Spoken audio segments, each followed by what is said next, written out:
Nicola Sturgeon and the SNP have been slated over a pledge to put the words Indyref2 on the ballot paper for the upcoming Scottish elections. In an application to the Electoral Commission which oversees UK elections, the Nationalists applied to have Vote SNP for Indyref2 and both Votes SNP for Indyref2 on the papers. The application has also asked to register Nicola Sturgeon for SNP First Minister as part of the campaign. It comes as Scotland's Constitution Secretary Michael Russell said a draft independence bill would be issued within days.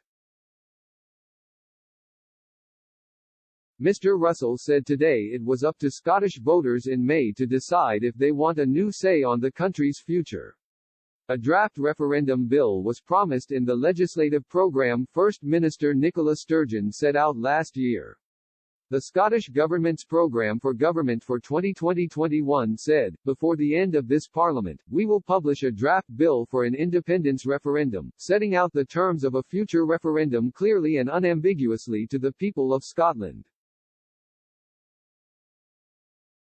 Last month, the SNP also released an 11-point roadmap to an independence referendum, setting out that a ballot could take place if May's Holyrood elections result in a pro-independence majority, even if Westminster refuses to grant a Section 30 order. The party plans to force the UK government into a legal challenge if a Section 30 order is not granted. But Prime Minister Boris Johnson and UK ministers have ruled out the prospect of a second independence vote. Scottish Conservative leader Douglas Ross said the SNP are dividing Scotland with their push for Indyref2. The Moray MP said, their campaign slogans are all about Indyref2.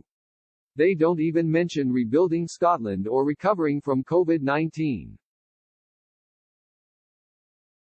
Their priority is clear, Indyref2 at all costs. It's the height of recklessness that shows an extreme disregard for Scotland's recovery efforts. Scotland wants to get out of this health and economic crisis, but the SNP are pushing an Indyref2 bill that would drag us right back into another crisis. Pamela Nash, Chief Executive of Scotland in Union, added, "This tells you everything you need to know about Nicola Sturgeon's priorities." The SNP could have prioritised recovery, health, education or jobs on the ballot paper, but it has chosen division. This astonishing decision means that voters will have it in black and white on the ballot paper. The SNP's only focus is a divisive second referendum.